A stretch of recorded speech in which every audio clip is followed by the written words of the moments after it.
Welcome back, everybody, to These Aren't the Nerds You're Looking For. Lorenzo and Kevin, sitting here with... Kevin Horde. How you doing, my man? Super duper. Yeah, things are good. What do we got going on, man? Well, I was gonna say last week, that episode kind of got me riled up and might have been a little bit aggressive in my displeasure for that one. So we'll see how this one goes. But we've got season 3, episode 11. That's correct, I think. Pursuit of Peace, production. That is correct. 307 with a release date of December 3rd, 2010. Yep, correct. We got Pursuit of Peace, directed by Dwayne Dunham, written by Daniel Arkin. And a fortune cookie is Truth Can Strike Down the Specter of Fear. Who you got for this one? I'm feeling Qui-Gon for this one.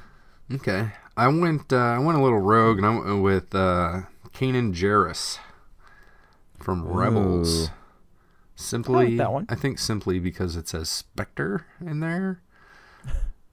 And, you got the Ghost, you got the, whatever their other ship is. The Spectre, right? No, they call themselves Spectre? No. Spectre 1, Spectre 2? They Spectre. called themselves Spectre, yeah. Yeah. Yeah, their call names are Spectre. Yeah. But yeah. So, Good call. just made me think of that. So, I went with like Kanan that one. here. I like that. Tidbit of Yeah. Jedi wisdom, which kind of makes sense, I suppose. I dig it. So, yeah. Kanan Jarrus it is. We broke into, I think that's our first Rebels character on our quotation list. Interesting. I'm amazed we haven't thought forward that way anymore. But anyways, what do we got? We're following up basically right after last week's episode. There's still more negotiations going on, or Senate talks, shall I say. Negotiations have broken down.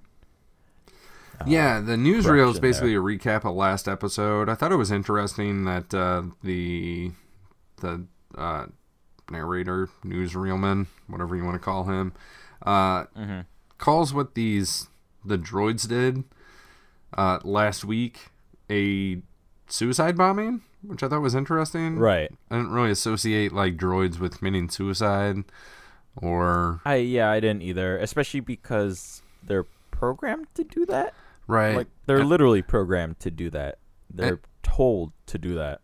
And I feel like a suicide bombing is usually associated with some type of intense belief, not just you guys go do this, this is what your job is type deal. You were built for this is what you're going to do. Infiltration, bombing. I don't the need verbiage belief. there just felt wrong for me. Yeah, I don't need belief behind it per se. I just need intent. Okay, maybe But, that's probably the word I was looking for. Yeah, like conscious intent. Right. Because just some crazed person could totally just strap a bomb, run into a mall, and go for it. Right? For sure. I would call that a suicide bombing, right? Okay. But I'm not saying that droids don't have a soul, but it's just the idea of an intent behind these droids, especially these droids. I'd feel even different if it was like R2-D2. Mm-hmm. Does that make sense? Yeah, or R4-D7. Is that who it is? The red droid from the original Star Wars movie that blew its own motivator so that Luke had to he wouldn't have go to with live on R2. Tatooine. Right. No, he committed suicide. That's a story from a certain point of view, right? Interesting. So 3PO gets bought, and then R4 gets bought, and R2 pleads with R4 no, I have this secret mission. I need to be with this gold droid. Can you help me out? And then R4 intentionally blows his own motivator so that the Lars family would not want him as their droid, and then they go with R2 instead. Right.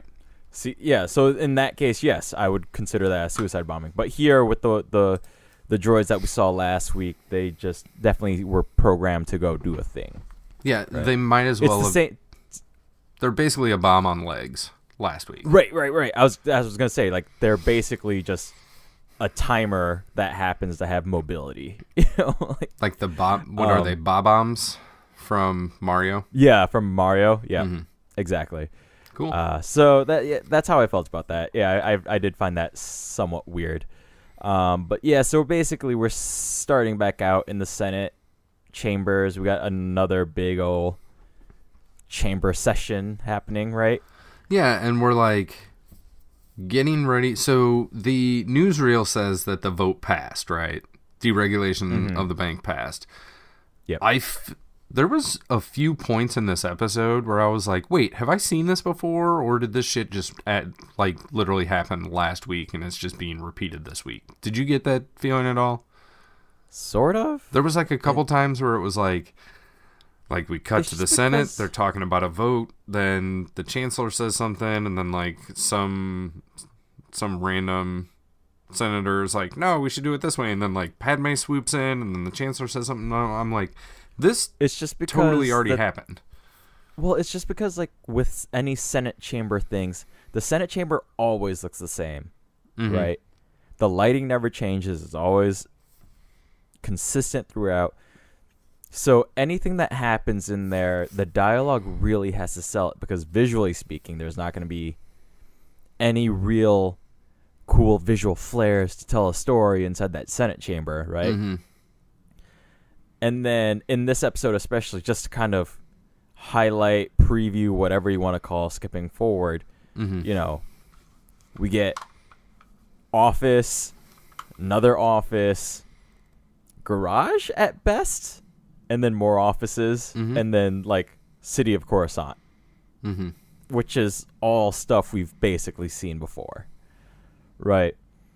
So I understand where you're coming from. It in comparison to last week's episode, where even though we left planet, a lot of it, a big chunk of it, was still Coruscant based, which visually speaking, you know, 3 seasons in, we've seen a lot of. We've been to the underbelly. We've been to various levels of it. We know what these buildings look like. Right. And there's not a lot that changes visually in terms of just being able to tell a story differently in these locations. I was definitely going to... Not anything that's tried. I was definitely going to sync these up and see how closely the opening scenes of Heroes on Both Sides, weeks. yeah, and Pursuit of Peace pair up, because for like the first 4 minutes I was like, I got the wrong one. Like I thought I was watching last week's episode again. Yeah, but I wasn't. So nope. And the opening scene in the Senate chamber does go for a while. It does extend a bit again. The only real bit of news is that, yeah, like you said, the deregulation of the banking bill went through, so they can fund more the creation of more clone troopers. Padme again is trying to fight against that, wants peace negotiations, but then we get this piece of this event that happens where Count Dooku calls the Senate with a new message, and we get him on like a giant hollow that appears dead center in the Senate chambers. Real quick question. Yes. So the hologram fills the chamber. Are there people on the lower end that's just getting a full face full of giant Dooku crotch? Is that what's happening? No, I don't think don't you just see him from like the waist up? All the same, is there just somebody at the bottom just getting belly button? Like, is this sitting like they're getting front row they're getting in the a worst real, IMAX? Yes, they're getting a real close blue blur, and they could crane their neck and look straight up and look at the bottom of his chin. Then at the same time, I know we've seen in other episodes where everybody does have the option to get the little version in their little chamber. Oh, that's a good point. What are they? What do we call these things? Like the little chamber pods? I don't know. Yeah. Senate pods. Senate right? pods. So yeah, we've seen it before where everybody gets like the little version and the big version's there, so you can pick and choose. but it doesn't look like anybody activates the little version. We just get like the big ass version that shows up in the middle. Dooku don't give a shit. He's stare at my old Dooku crack. I don't care. Right. He's going big. Yeah. The only news we get out of Dooku is that he claims Republic forces have carried out an attack against the Confederates, and that they have killed Mina Bonteri. Correct. Our friend from last week. Correct. So she has died off screen. Question. Question mark. Yes. Go ahead. Do you think she's actually dead? No. Okay. I don't think so. Do you think there was actually an attack at all? I also do not think so. Okay. Because I do not get totally any proof throughout the episode. Right. We don't see anything. We don't really leave Coruscant throughout the episode. Nope. Not at all. And I have a pretty hard fast rule that if we don't see somebody die, they aren't dead. Oh, I totally agree with you. Yeah, this has served me well through many movies. It's not, like all rules, there are exceptions, but through movies like Scream 3, Wolverine, X-Men Origins, yeah, this has served me very well. Yeah. So, yeah. Shit. Sometimes when you do see somebody die, they're not really dead. So you definitely can't believe it when you don't see them. So yeah, that was my. Like, it's different too. Like dead body is still not seeing somebody die, right? Right. Because that's how Scream 3 tricked you. You saw the dead body, but motherfucker came back. It's been a while since I've seen that one, and I have not seen Scream 4 yet because I want to rewatch the first 3 before I watch the 4th one. Get on it, especially since Wes Craven is now passed, and right. 4 is definitely just a good like revisit. It's like a good reunion. It's definitely unnecessary in the span of the fact that the trilogy exists. It's just like this weird addendum. Mm-hmm. The first two are great, I still enjoy and it. The third had a nice premise. Again, haven't seen the 4th one, but that's neither here nor there. Anyways, getting back. Yeah. So that's our only new thing. Let's see. So basically, both sides are saying, no, we're back at war. No more peace proposals. Fuck off. Yep. Sort of thing. Padmé is very upset about this. We get her, Bail Organa, and Anaconda Farr running off to have their own little side chat, right? Yep. So this is when we move from Senate chambers to generic office number 1. This is Padmé's office. Yep. Which I'm pretty sure looks over her apartment building. So when she's at work, she can look at home, and when she's at home, she can look at work. So which I could not live like that. No. I live close to work, but I can't see it from here. Yeah, I live close-ish too, but no. But yeah, so they talk about banking clan stuff basically, and talking about fighting the deregulation bill, but also they need to try and still get more supplies. I'm not going to lie. I have no notes about what they talked about. I just know that Anaconda Farr makes a joke at one point in time where... Yes. He makes a really bad joke where... Yeah. Do you remember what the joke is? Yes. Bail... Okay, go ahead. Bail is talking about how they need to convince the Senate that deregulation is not the way to go. So in order to try and get enough votes to strike down the bill, he'll need to get some ammunition. Mm-hmm. And then Anaconda Farr steps in and goes, yeah, but how will you pay for that? I thought we were out of money. Yeah, we can't afford it. Now, did you notice that when he says this, there's a little bit of... There's just a little ding, like chime. There's like a sound effect chime, like, hey, I made a joke. Because nothing in his inflection or delivery makes it come off as being a joke. It makes it come off as him just not understanding what, just like a loss in translation type of thing. But only upon second viewing, like there's definitely ding, like a little chime, little bell and rings. I do like the animation in Padmé and Bale, because Padmé has the slightest look of disgust. Not much. It's not a big motion. It's definitely just like it's not an eye roll. It's just like she's looking at Bale and her eyes just slowly turn back over towards Far. Mm-hmm. Right. Bale, however, has a pure look of disgust on his face, which I rather enjoyed. To me, that sells the joke. That I did find that moment funny only because Bale is just like, what the fuck, bro? This is serious. You know? Yeah, Padmé definitely says something to him later, like, you're coming with me to do this thing because you owe me one for making me listen to that terrible awful joke. So, yeah. I was like, oh, it is a joke. It was not a good one. It doesn't land. Not at all. It's terrible. No, definitely. It's weird. The moment only works for me because of how disgusted Bale is. It's that odd short Schadenfreude that I really enjoy. So is anyways, Uncle Ono the Ron Weasley in this Harry Potter trio? Like, we're like 1 for 1 here, right? Like, Bail Organa is Harry Potter, who is like unsure of his abilities, and Hermione's there like, no, you can do this, and like pushing him towards what he needs to do. And then we've got Ron there like making stupid jokes. Is that what's going on in this episode? I guess that makes sense. I didn't think of it that way at all, but yeah, that totally works.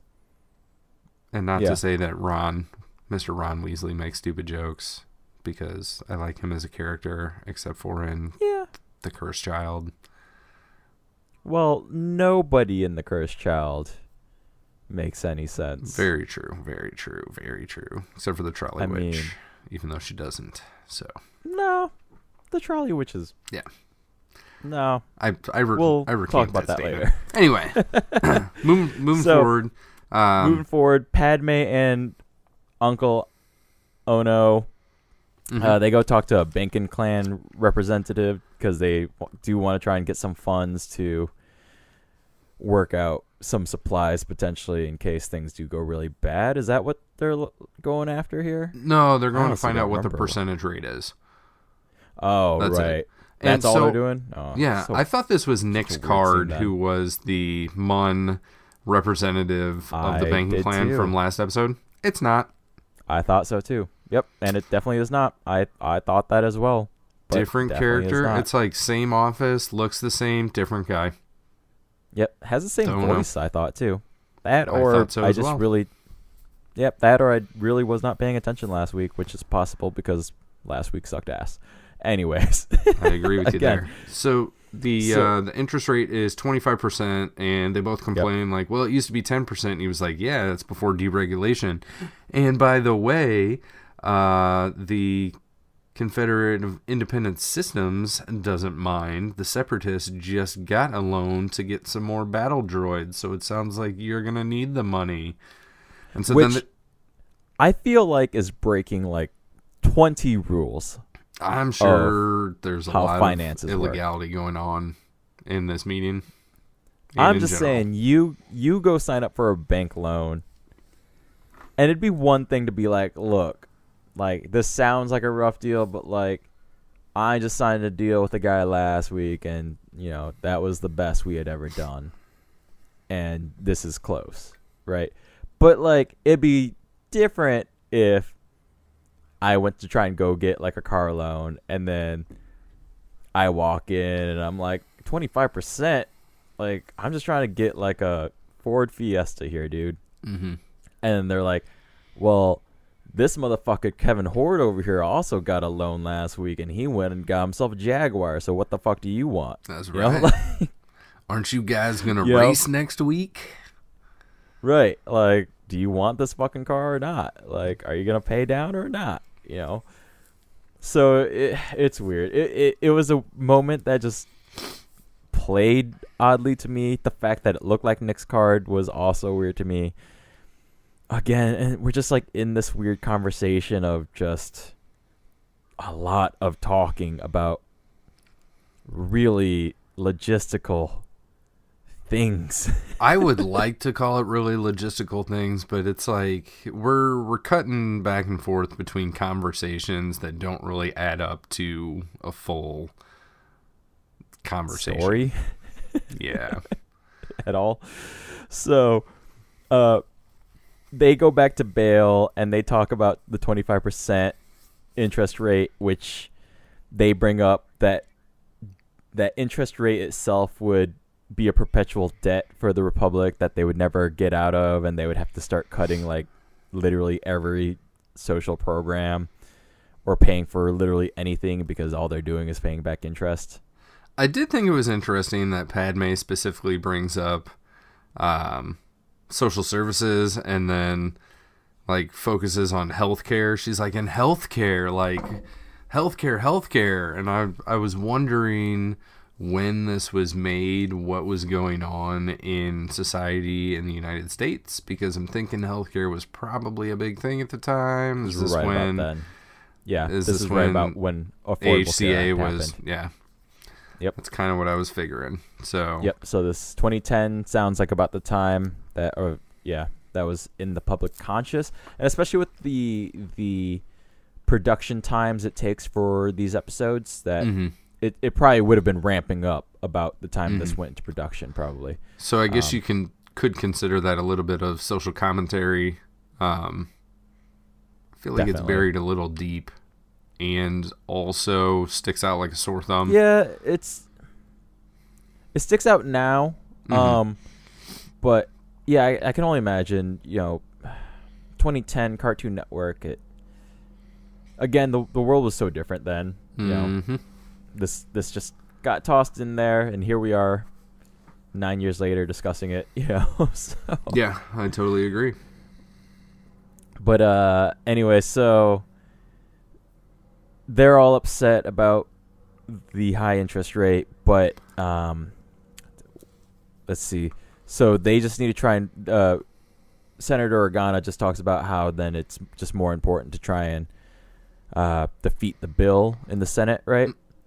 Yeah, but then he also mentions how some of the support that they had may be backing off because people are getting threatened, people are getting beaten up, right. All this other stuff. Is this also when one of them brings up that they're really only about 6 votes shy of a majority?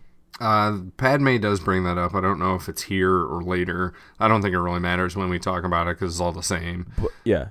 So all the same, 6 votes shy of a majority, but in that Senate? Like, right. That's a lot of people still. Right. Like, there's like 10,000 systems. So right. that's all they need is a simple majority? I guess so. Is that? Yeah. And they're it 6 is supposed short. to be like, a democracy. So. Right. So it just. Which leads me to believe that they have like political affiliations so that they know that these 400 systems are always going to vote with the blurgs, Right. And then these so other ones. they're voting up, right, they're voting down. These over are here. voting with the Womp Rats, and then you got the Nexu in the middle or whatever. Right. You know what I mean? So they only have to. Yeah. Okay, that makes sense. That would be my guess because I don't think that they polled everyone. Yeah. Yeah, it's just kind of weird because with how dire the situation seems, to whittle it down to 6, even though it's like that last percentage of getting to that last mile of a marathon, right? Sort of situation. All the same, it still kind of underplays like how dire the situation is. If out of 10,000, you're like nearly 5,000 are there. It's just, you're at 4,996 people, right? Or 94. But you don't know because like some people are flipping back and forth. So it's like this group of 6 that could go either way. You don't fucking know, right? So like that's where I'm just like, yeah. I mean, like, it's just This is just a weird situation. Like, and you just need a simple majority. So it's like if it's 5,001 to 4,999, then I guess so. So it's just it both helps the situation, but also undercuts it to me. So it's weird. It's a weird situation. Here's something that's gonna blow your mind even more. I just looked up how many star systems there are in the Star Wars universe. Mm-hmm. The Star Wars galaxy claims to have 50 million inhabited systems. Fantastic. So we're talking 25 million. I feel like there's not 50 million systems represented. And I don't think there's 50 million representatives.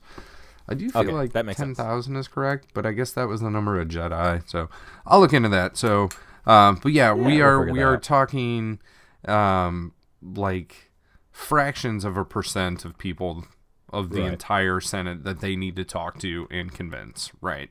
So it's just, it's weird. However that falls, I do believe there is some sort of political party system going on here. Maybe. Or at least, like I don't even want to say like a left and a right. I would prefer not to go that direction. But however that translates into Star Wars, I think there's something like that going on. So So that said, the reason the Six are on the fence, or part of the reasoning why the Six might not support the defeat of the bill, is that there is some intimidation going on outside of the Senate chambers, and that is a concern that they need to work with, especially with the recent reported murder of Bonteri. Right. That is weighing heavy on many of the minds of the senators, which makes sense, because in the very next scene we get Uncle Ono just walking around Coruscant at night, and what happens? He gets jumped, beaten up by two bounty hunters, Robo Nino and Chada Hioki. Our buddy Robo Nino, we saw him several weeks ago. Yeah. So I'm not gonna lie, the scene kind of just happens, and it happens quickly, and it happens in a way that just the actions themselves also are sort of stilted in a way that I felt bad because it just looked funny. So the scene definitely did not play the way I think it was intended to, which was like a very serious, somber sort of like, oh shit, he got beat up. But instead I was like, oh fuck. Like, to me, it was like watching a kid run into like a glass sliding door situation, right? Yeah. Where it's like, oh, like, ooh. But I'm still like kind of chuckling. To me, and this is going to sound bad, the assault is kind of inconsequential. Like, what I got out of this scene is the announcement that there is a complete blackout lockdown on Coruscant. So essentially, all of Coruscant is put under curfew. Now, is this a result of the bombing from Heroes on both sides, or is this something to do with the vote that's going on? Because it seemed... I thought it was a funding issue. I thought it was a like a rationing thing, because the whole episode, these last couple of episodes are dealing with finances. So it's not a curfew, it's a shutting the power down. Yeah, it's a shutting down the power because we don't have more resources to run this shit, right? They're literally rationing. Yeah, they're literally rationing resources because like they can't import energy because all those funds are going to clone productions, right? I have no evidence for that. That's just with these last couple of episodes dealing with banking clan finances and Padmé's discussion on social services. That's where my mind goes, oh, she was concerned about social services. Having lights on in public spaces is part of that, and they can't fund that. So then why would there be like a complete blackout and you'd have to like turn your lights off at home? Because like you're paying your electric bill, right? Right. You know what I mean? I got nothing. Right. And I can't imagine that any sort of daylight savings on Coruscant makes any difference, since the city never goes to sleep, apparently. There's always a bajillion people walking around. Do you think But that yeah, they so that's what I have got on time that. zones, or do you think it's just Coruscant time? Like, it's noon all the time everywhere. No, there's got to be some sort of different system, because half the planet is going to be nighttime sort of thing. But yeah, I can't imagine some people are just okay with noon being nighttime, especially when you're kind of flipping around the other side of the planet, right? Yeah, but I feel like everything would run on, like, Senate time. So whatever time it is where the Senate is would be, like, the official time for the planet. So, like, when Palpatine gets up, it's 8:30, 9 o'clock. He likes sleeping a little bit.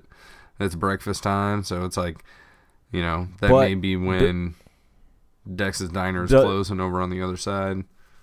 Does that mean, like, everybody's working 9 to 5, or like some people are working that like 11 to 7 sort of thing? Yeah. It just shifts. It just shifts wherever you are on the planet. Yeah, it just is like the time. The official time is the same everywhere on the planet, but first shift isn't 9 to 5 everywhere. Right.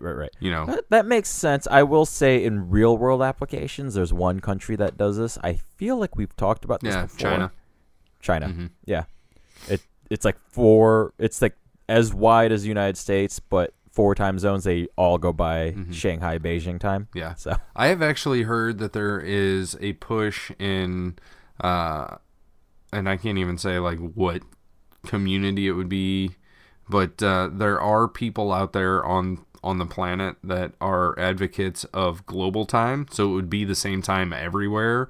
But so here, my business would open at 7 a.m., but where you are, it would open at 9 a.m. Right. And that would be the same time frame as far as number of hours after the sun came up. Mm-hmm. But that would just be like your normal start time. Like my day would start at 7. Right. Sun up is just different at for everybody. 9, but it's still X number of hours after the sun comes up in your geographical location. I don't like that idea. Interesting. I like it on Coruscant. I do not like it on Earth. Yeah, I don't see, because my question is, I just feel like that would still just be confusing for people, because it's one thing to change your location and then just know approximately that 8 o'clock in March is like when the sun goes up, no matter what part of the United States you're in, right? Like, relatively speaking, the idea of like flying from New York to LA and then having to do that math of like, okay, here the sun will get up at 4 a.m. Right? And now I need to figure out what time that is, right? Mm-hmm. But you would be able to take a 4-hour flight, leave at noon, and arrive at 4, no matter which direction you were flying. Right. It works for that, just not for anything else I would have to figure out in life. Yep. Right. I totally agree with you. Like I said, but anyways, I don't like that idea on Earth, but I do like it on Coruscant. Like Senate time, or Chancellor time, or whatever. So regarding the attack itself, I agree with you. Nothing happens, because in the next scene we get Padmé talking to a bunch of senators, trying to convince them. Some of them are not convinced, and then we get Uncle Ono kind of walking in with his arm in a sling, and he's like, "Don't worry, I will still vote to defeat the bill. I will vote down on the bill." And he just like wanders off. The only real reasoning for the scene is because we get introduced to the bounty hunters, really. That's about it.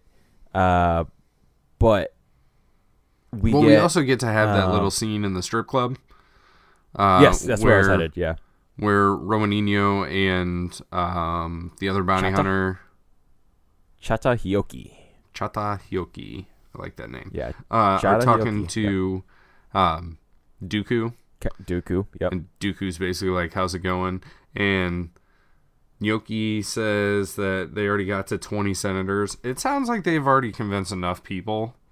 Right. That unless if they like already have unless these the majority people got on their side. Unless these people already got beat up and Padmé was like, "Yo, what?" And they're like, nope, unless she already knows that they said no. So maybe the number of people that were on the fence was larger than 6, right? Right. 20 of them have already said no because they already got beat up by the duo, the beat up duo, right? So I think Dooku is basically like, I bet Padmé is behind all this rabble rousing. So you guys need to treat her special, take care of her. Take care of her, right? Like we get that like Pulp Fiction, like take care of her, gun in the air, you know. Take care of her. Take care of her. He actually says take her out of the game, but same thing. Yeah. So then we cut back to Padmé, who is talking to Organa, and she tells him that he needs to speak because people respect him, basically. He has some sort of authority among and respect among many in the Senate. So if he were to speak on the matter himself, he might be able to change some minds. Why is this not a thing he would have done in the first place? I feel like he has spoken many times in the Senate. Yeah, right? I feel like last episode and this episode and then the episode... what was the one where Bane came in? Hostage crisis, right? Yeah. I feel like these three make Bale look weak and insecure. Yeah, they've regressed him in a way that doesn't make any sense here. Like, he's always been a pretty strong, outspoken character that isn't afraid to speak his mind. Yeah. You know, like a good partner with Padmé. Mm-hmm. Padmé, on occasion expresses doubts, but she'll still, once she's made a decision, she will go all in. It's the making decision that she will have trouble with. Bale is similar, but he's pretty steady-footed. Yeah.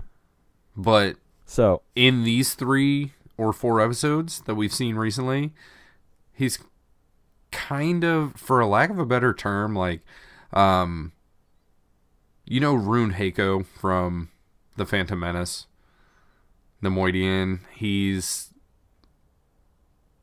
one of Lot Dodd's, or not Lot Dodd's buddies. He's one of Newt Gunray's buddies, and Newt Gunray is talking to the Emperor, right? Mm-hmm. And I think Rune Heiko says, "But we dare not go against the Jedi." And then Palpatine is like, "Get this guy out of here. I don't want to see the stunted slime my side again." And he like shrugs his shoulders and like drops his chin, just kind of sulks off camera. That's the way that I feel like Bail Organa has been for like the past 3 or 4 occurrences that we've seen. I don't disagree. I do not disagree. Completely different from when he takes Jar Jar Binks to Toydaria and stands in front of all of the Toydarians and King Kachunka, I think is what his name was. And says, "Hey, the Republic needs your help. Like, let us do this thing. Let us land our ships here. We're just going to piggyback off. All we got to do is refuel and get out of here." And now he's like, "Oh, I don't know if I can talk in front of people and give my opinion." Right. It's like the simplest thing. It'd be one thing if he, I don't know, do anything beyond that. But this is literally his job that we have seen him do many times. So, yes, it's a really weird problem that they are creating here in this episode. Mm-hmm. So he has doubts, but let's see. We kind of cut back and forth all around here. Like, we go over to Squid Face's place, Senator Christo. That's right. We meet a senator. That's Padmé. He says no. Anaconda, and he's like, nah. And then he asks, "Where's Bale? Where's Organa?" And Padmé basically says he's getting his speech ready, and he goes, "Oh, well, maybe I'll listen to him." She's like, "Oh, we can count on your vote?" And he goes, "No, I said I would listen." Right. And this scene annoyed me because, again, it doesn't really add anything. It just kind of adds this other step. And for Padmé to, like you just said, Padmé makes this leap right after that's literally a thing he did not say. Yeah. I will say it does add a couple of cool-ass fish tanks in the background. Yeah. And it also, feels like Padmé's character is a little different than usual, because usually she can walk in and say, look, people rally behind me, yada, yada, yada, and she's got people listening to her. They're not like, oh, well, if Bale was here, maybe I'd listen to him. Right. So, yeah. like, Bale is, like, his stance is, like, He's slipping, but then also he has kind of... He has, like, the highest respect of everybody. Yeah. It's weird. Whereas, and then with like, Padmé, too, we've seen her speaking in the Senate, garnering the respect of everybody in that room. And yet here, yeah, it's this weird duality with both their characters where it's like, we all know everybody respects Padmé, and yet nobody respects Padmé. Right. Like, nobody's listening to her here. Nobody trusts her for some weird reason. All of a sudden. So, yeah, so this scene kind of concludes. We leave Senator Cristo's place. Robo Nino and Hioki were making their moves outside. They attack her driver, then head off somewhere. But then as Padmé and Uncle Ono are leaving, Uncle Ono is like, well, we did what we could. Do you need to ride back to your car? And she's like, no, it's just a block down this way. I can walk. It's fine. I can take care of myself. Which, with the week they have been having, is the dumbest thing she has said. And it really bothers me. I agree. I would also like to say that her driver sounds an awful lot like Count Dooku. I didn't even notice. I'm guessing that Corey Burton did the voice of the driver. Possible. But anyway, so she starts having a lovely stroll in the nighttime, which is, I would still be under, like, night curfew, right? But she's mandated blackout, or I don't know. Mandated blackout, that's right. But she's taking the stroll, and then she does get nervous and, like, starts doing, like, that. She, like, starts clutching her purse closer to her body sort of situation. But she has a little blaster she pulls out, right? But then we kind of get one of those, like, she goes and hides, and we get one of those little fake outs where it's like, it's another couple that are just enjoying the night, so no biggie. And then it's just a Twi'lek trying to take home some little white girl. Just getting some work done. And then that's when Robo Nino pops out, attacks her. Hioki's there as well. They have a nice little fight. 2 police droids show up and do literally nothing. They just get shot themselves, essentially. Robo Nino jumps on one and, like, starts bashing its face into the ground, which is a fun sight to see. Repeatedly. Yeah, it's real good. Like, it's this sort of shit that would be rated R in any other universe, but here it's just robot pieces flying off. Very true. This is enough time for Padmé, though, to run off, and she does steal a little speeder. It is the speeder of the couple that passed by. She jumps on, flies off. We get Hioki. He shoots a little grappling hook right onto it. Starts getting dragged behind it while she's zipping through traffic. I will say this is a fun little chase scene that happens. Robo Nino hops on his own little speeder, follows behind them. So we get Hioki that's kind of following behind like a ribbon. He tries to reel in his grappling hook and get on the speeder, but Padmé keeps navigating in ways that has him bumping into things. This sort of reminded me of a good old, like, Warner Brothers sort of cartoon. Hioki should be dead. Like, she smashes him into a sign, a stack of boxes, like pylons on the side of the road. 15 pylons in a row. Yeah. Another speeder. Like, he should be dead. Yeah. Minimum, he should be knocked unconscious. But knocked out, yeah. He should be dead. He's always fully aware. So that happens. One tough cookie. Yeah. He does get on the speeder at some point, but again, she does some fancy maneuvering. Then he runs into a sign. At some point, 2 more police droids show up. They start chasing as well. One of them spills coffee on itself. Right, freaks out, which I think is funny. Again, nice little moment. The chase ends when a bunch of police droids corner Padmé, and they block her off because she is driving a stolen speeder. Yep. She does point out that the two assassins are chasing her, but the police apparently do not care. Oh, and then she says, "I'm a senator. I demand that you arrest them and leave me alone." Right. Yeah. Nope. They don't care. They do not care. No. But then we cut back to Padmé in her quarters. Mm-hmm. Cut back to her apartment. Yep. She's being followed by her handmaiden, Tekla Minau. And Tekla has the gall to speak to the senator. So, but yeah, I don't know. I think that they have a pretty friendly relationship, but no, I'm just joking because with the later topic that they talk about, Tekla kind of brings up. They have this nice little conversation about how Tekla admires the senator because Padmé does seem to care about the regular peasant folk, as I'll put it, right? And Tekla says some stuff like, "Oh yeah, like, you know, you do seem to care. Like you're a high senator, but you know you don't mind being seen with us peasants," sort of thing. And then is that what they Padmé were talking about? Because I'm pretty sure I kind of zoned out at this point. Yes. So basically, in my mind, it went back to like royalty medieval systems of hierarchy, right? And there's even a moment where Tekla says her thing is like, "Look, I really admire you because I do feel like you understand us." And then Padmé doesn't say anything. She's kind of taken aback for a second, and Tekla's like, "Oh shit! Like I've said too much to a senator. I've said way too much to the senator. Shouldn't have said that. I'm just gonna go home now. Not my place. I'm a handmaiden. This is not a thing I'm supposed to do." And then she starts to turn around, and then Padmé's like, "Wait, yeah, tell me about your family."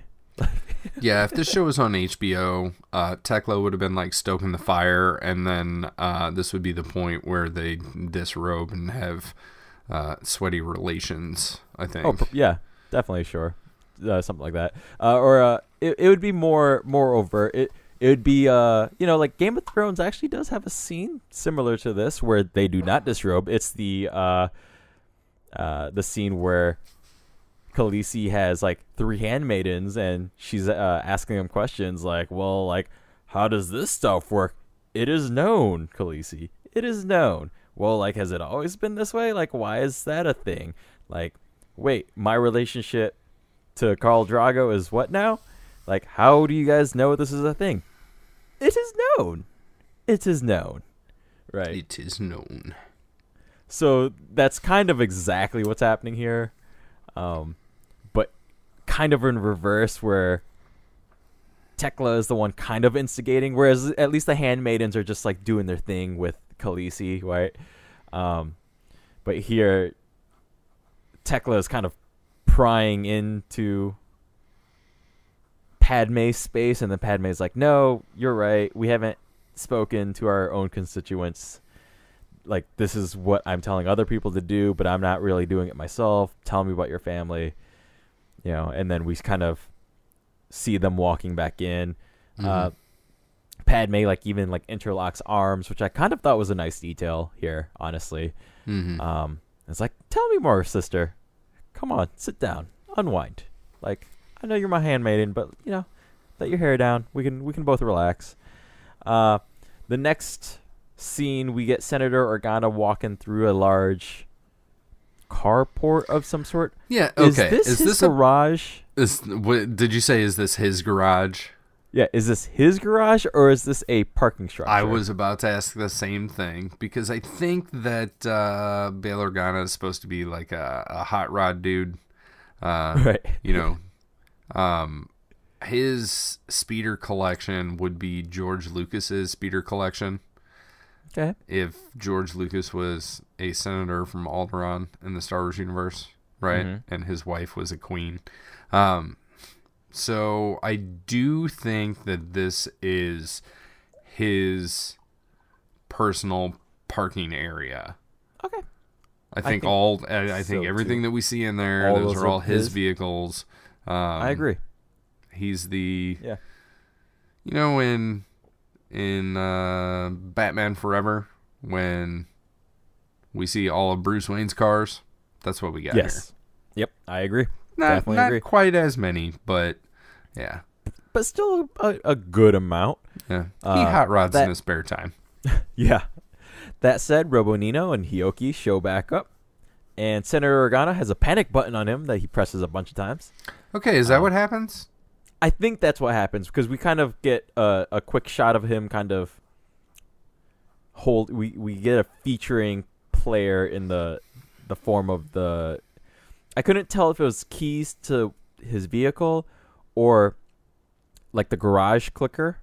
I thought it was the garage door opener. Like, I definitely noticed that it was that, but then I thought there are like too. some personal security that come out, but then there's also police that show up like at the same time, so I didn't know if all of that was coincidence or what. I think it's a panic button he has on the thing. Huh. Yeah. Good call. He's somehow able to call.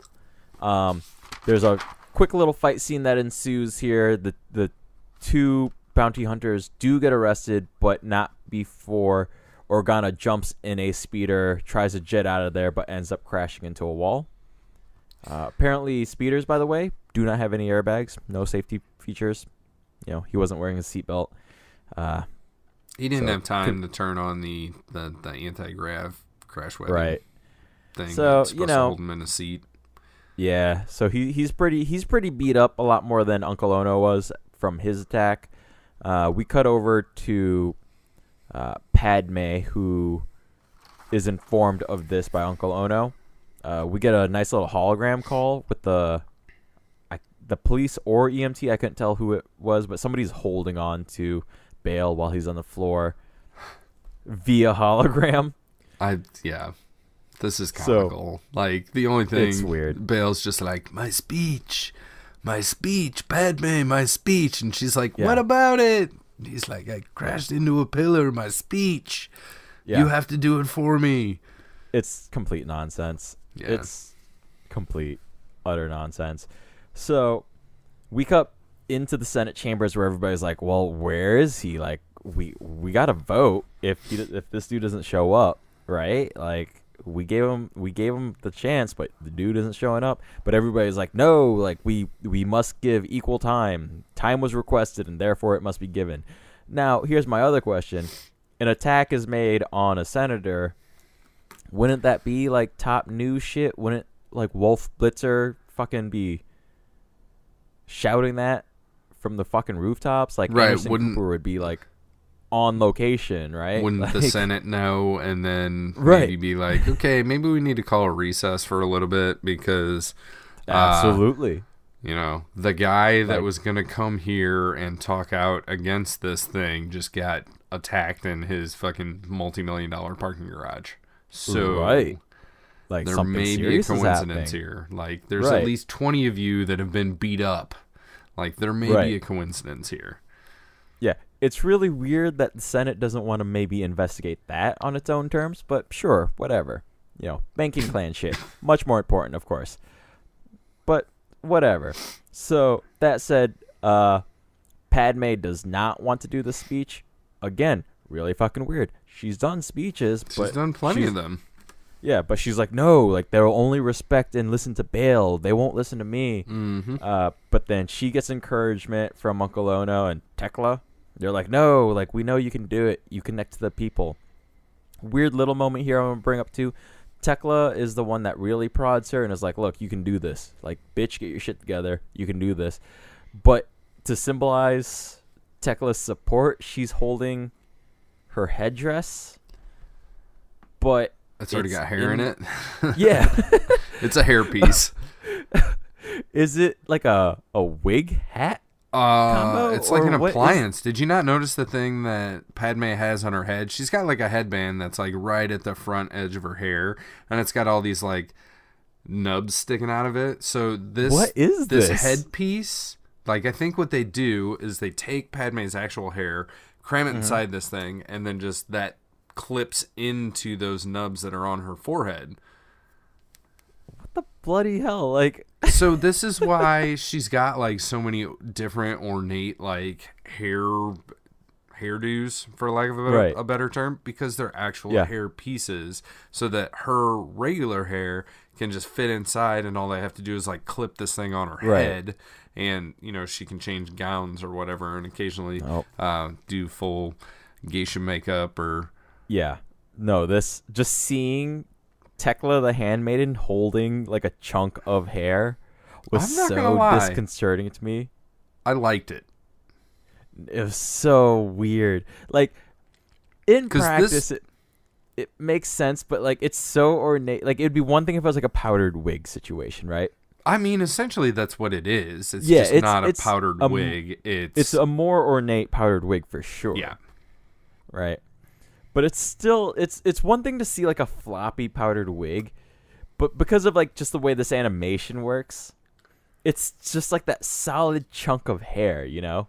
Like we don't get like the fine details of It's on like the that's wig what the per metal se. frame. That's what the metal frame of But it is for. it's just this solid brick of hair. Even the way it's like tucked in the back, it's just it's odd, but Mm-hmm. it's there. I dug it. And I then dug it. yeah, that's fine. It's all good. But and then in the next scene, she shows up in the Senate in the nick of time. Does not mention that Bale was attacked. By the way, I think that would be information one to get out when you show up. Like, yo, how did you guys not know? But Bale got attacked. Like, what are you guys doing? Like, you guys weren't just well. Then on this, there'd be but Bale got attacked. Like, there'd be that one senator in the back was like, I heard he got drunk and ran into one of his other cars. Just hollering.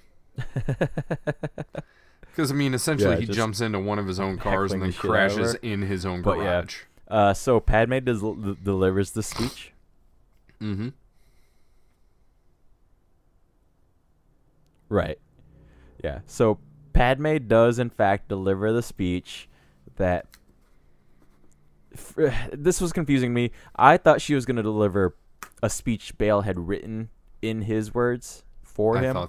I thought this as but well. She, in fact, delivers her own rousing speech from her perspective. Yeah, and the speech is kind of weird because she basically says, hey, I have this person that's working for me that clearly I don't pay enough because she lives in a part of town where they don't have water, they don't have electricity, she's at risk of being able to buy food daily. Her kids can now only bathe once every other week. And these are the people that we need to be looking out for. And this is, situations like these, we need to question ourselves, senators. Are the decisions we are making good for the people or good for what we think is the correct decision? And then she gets cheers all around from everybody and like a visual thumbs up, like not an actual thumbs up, but like might as well be a winky emoji face from Tekla. And, how do you feel about this? The speech was fine. Like, I don't know. It was just like a basic speech that had like rousing music behind it. So I'm like, okay, I'm sure somebody is being affected by this. Like, as a viewer, like, I'm sure some kid who has never heard speeches before, like, thinks this is like the coolest speech ever, and like it makes all sense. Like, look, they're referencing things we talked about in the episode. But honestly, like, what she was saying, I was like, yeah, that's some basic shit. Like, this is all the same stuff she has said before in that room, just in a different package. Right. I feel like it makes Padmé look kind of terrible, right? Like, I plucked this person from poverty, but I'm not providing her with enough. Like, Padmé is her employer, Right. So, she's all worried about social welfare and all this other stuff, but this young lady, this young woman that works for her, can't, like, her kids can't bathe except for once every 2 weeks, and she has a fucking hairpiece that the lady just plugged into her head. Yeah. Why don't you invite him over to your apartment and let him go swimming in your above ground fucking space hot tub? Yeah. There's like on a personal level, Padme could be doing way more than just using the unfortunate situation of her staff as motivation for this other thing. Because I guarantee we're never going to see Tekla again. We'll never see her again. Probably not. Definitely not. So I agree completely. But that said, the speech does its job, and everybody in the Senate starts applauding her. We get a few of those like Nancy Pelosi golf claps from the people that were opposed to Padme, which I thought was funny. Yeah. I will say not only the people in the Senate are in approval, but this is also being broadcast publicly. At first, you just see it in like the town square where like the last tippy top of the mountain pokes up through the whatever floor, the outdoor floor, whatever you want to call that. But then it's like playing on like every TV at the train station, and you see it on like all the screens like around Coruscant and whatever. And it seems to be rousing approval from wherever it is being viewed. Right. So she has reached out to more than just her fellow senators. And essentially we have blanket approval from everybody. So. Yep. But we do get a fade out, and there's still another extra scene here. We don't cut to music like I thought we were going to do. We get scene with we get an extra scene with Palpatine and Masameda, and we kind of get them talking about how Padme's getting a little too much power. Basically, they don't like that one speech kind of fucked up their shit. Oh, okay. So what I got out of it is that Palpatine is seeing himself as having the ultimate power in the universe, right? And he says, how is it that I have the ultimate power, and yet still there's one person that is able to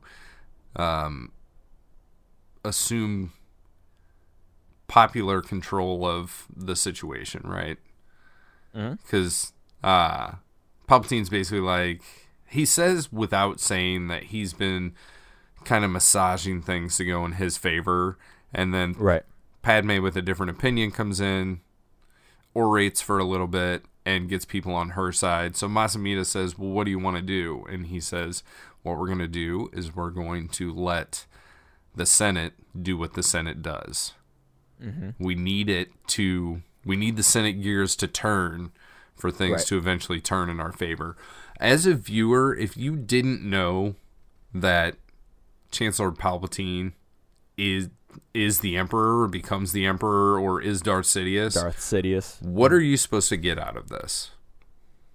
I think I was going to ask you kind of the same thing, because this is definitely the first time we've seen any sort of this machination from Palpatine, period. Right. If you're watching in chronological order of storyline events, this is for sure the first time that we get any sort of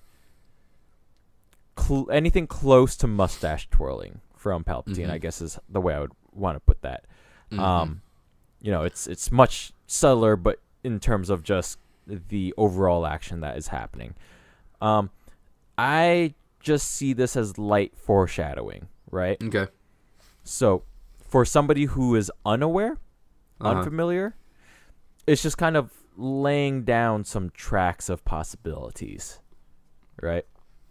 Do you think a lot of people would just kind of see this and be like, okay, like not necessarily make the connection that, ooh, maybe this Palpatine guy has more dogs in this fight, you know? I think any child watching this might think that, right?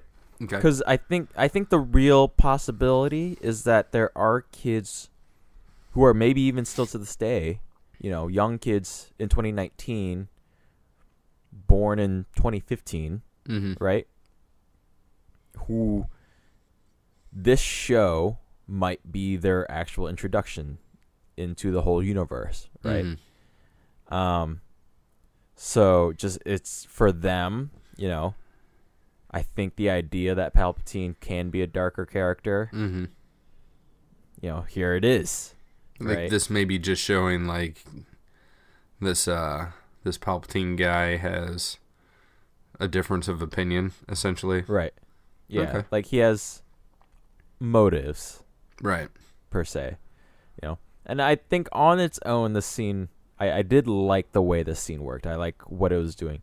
The way it operated as a foreshadowing, as is done generally on television. I think it's the best part of the episode. Oh, I agree. I completely agree. So, from there, cue loud music. one question before we cue the loud music. Yeah. On the flip side, if you are an educated audience member that already is privy to the information that Palpatine is Sidious is the Emperor, okay? Does this imply or just kind of flat out tell you that Mas Amedda is also aware and is complicit? Ooh. Yes, I think so. Okay. I think so too. Yeah, I agree with you there. This scene for sure is one of those scenes that kind of just needs to happen in any case. So even if you are fully aware what's coming down, it's one of those things that prequels, like a good prequel, will play it out as if it were the first time, or not the first time, but as it will still play it out as if you were unaware, right? Unaware. This is where right. this is where prequels go wrong, is when they stop to wink at the audience for shit that has nothing to do with the story at hand. See all 3 Hobbit films. Right? Right. But yeah, so I think in this case there are open questions still, and like you said, with Mas Amedda, I think this is an open question that gets answered here. Okay. So. Yeah. Well, at that point, then cue loud music. Cue loud music. Yep. Alrighty, man. So from there, we have discussed this one pretty well. Do you want to just jump into thumbs up, thumbs down? I think so. Yeah, I'll let you go first, man. This one gets a thumbs down for me. Okay. Yeah, this one is Filoni baloney. Yep. In my opinion. There's, for, I don't know, probably 2/3 of this episode, like the intro to this, I was like, nope, already saw this. This is the beginning of the last episode, but it's not.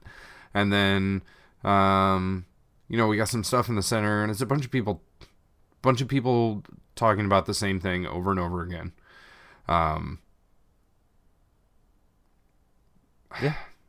We get a chase in there. Like, that's our action scene. That's fine. Right. That's whatever. And the stuff that happens with Bail Organa, like, okay, that's supposed to, I don't know, there's supposed to be like some motivators in here, or motivation, and this one I could just, I could take it, I could leave it, whatever. I think the closing scene of this episode is phenomenal. I think Tekla's character, no offense to her, is completely unnecessary. Like, this episode took all of Padmé's handmaidens away and replaced them with Tekla, who I don't even think is a handmaiden. I think this is just like a senatorial aide or something that we, as far as I know, we only see in this one episode, and she is used as a plot device for Padmé to be able to come up with this rousing speech, right? Yep. And that's it. And I don't think we'll ever see her again, and I think it's cheap. Overall, I don't think that this entire episode was necessary. All of this could have been lumped down into a newsreel. Oh, yeah.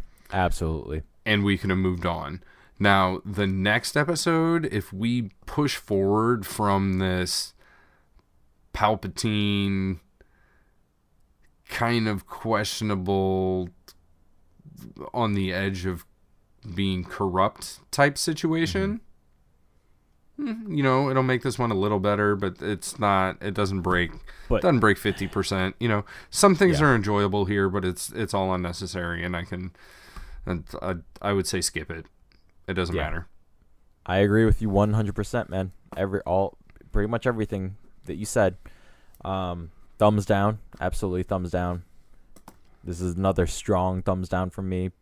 Yeah. The final scene on its own, stands out. It's really well done. It's very moody. It plays really well. In terms of judgment metrics that I've used before, having surely seen this episode at one point in my life, I don't remember Tekla I have ever no existing. memory of it. No memory of this episode. No memory. So with that said, I already know Tekla is a unmemorable character because I completely forgot she existed. Does that make sense? like I don't have to predict I don't have to predict memorability now, right? That's always like a surefire meter, but it's kind of hard to judge like in 1995 or 94, like how do you know Lion King is a memorable movie when you just saw it like a day and a half ago? You know what I mean? Right. Like and I understand that as a positive criticism. Does that make sense? Or a positive critique, right? Like, oh yeah, like this is a really cool, memorable thing. I'm sure I've said it a million times just on the show, but it's really fun with Clone Wars because I know I've seen every episode once, and then when we get to an episode where I'm just like, I have no fucking clue. I don't remember this at fucking all. Like, we talk about this often. Like some of them stick out to you, and you're like, what's going to happen. You know what's coming up. All this other stuff. This is not one of those. I don't remember ever seeing this before. Nope. And I'm going to be honest. Like my first run through of this, I don't know, about halfway through, I took an unintentional nap and woke up later and started this one over and went from there. But I have a bit of updated information on Tekla real quick. Her first appearance was in Star Wars Episode 2, Attack of the Clone Wars. What am I talking about? Attack of the Clones. She was in Attack of the Clones. Then she's in this episode and given a name. And then she does appear in another episode of the Clone Wars, and then also in a flashback of a later episode. So that's surprising. Doesn't change my opinion. So right, there you go. But that said, like I said, memorability is not everything because there are surely bad episodes of Clone Wars that are highly memorable to me. Geonosian Zombies. Right. That was like my I like the Geonosian Zombies, but there is a villain that is coming up probably in not too long that I remember it, and I already know what type of rating I'm giving that one. So now I'm excited because I don't we'll get to it. I have no memory of what's coming up. Oh, you will know when you see it. Oh God, I'm concerned now. But yeah, anyways, so yeah, this hard thumbs down for me on this one. Just a completely boring episode to me. Like honestly, just boring. I got nothing out of this. I was just so much chatter. And I would say we could wait until characters. next week, and maybe the story will expand a little bit and get a little bit better. But next week, we're jumping from season 3, episode 11 this week all the way back to season 2, episode 15. That's going to be our final season 2 episode that we are going to cover, and then so it'll be 2 weeks from now that we will actually see season 3, episode 12. So I don't think that's, with a 2-week jump, it's not, whatever happens then isn't going to push this story forward to give it any type of improvement. But, yeah. And honestly, like, even if a story builds off of this episode still sucks ass. Like, you know what I mean? it still could have just been the newsreel to whatever comes next, and right. you just move forward and you don't have to worry about it. You move on with life. So that said, anything else before we move on? For this. Nope. Yep. That's all I got, buddy. So that said, we're wrapping up here. We always want to give a shout out to Lindsay, who put together the jingle at the beginning and end of each episode. You can reach out to her at strangefantasymusic@gmail.com. Also, we always like to thank Kevin Warren, who put together the cover art. You can reach out to him at They Call Me KW on Twitter. If you want to reach out to us, that's notthenerds@gmail.com or notthenerds on Twitter. At Not the Nerds Podcast on Facebook, which I on occasion will update. Kevin is much better about updating the Twitter, so go that way if you want to connect with us. My wife has been telling me that I need to take over the Facebook page as well, but I think that might be so that she can send me stuff on Facebook. So we'll talk about that off mic. Of course. But otherwise, we're available on iTunes, Stitcher, Google Play, and also audio goes up on YouTube. So wherever you're listening to us, please like, subscribe, share. Give us a comment wherever you're listening to us. Give us a rating as well, seeing content. if you can. Yeah, ratings. If there's a rating scale, let us know. Yeah, please. Yeah, just let us know. We like interacting with people. Obviously, Kevin and I just like chatting it up. So that said, until next time, I've been Lorenzo Fawn. Kevin Horde here. These aren't the nerds you're looking for. Bye-bye.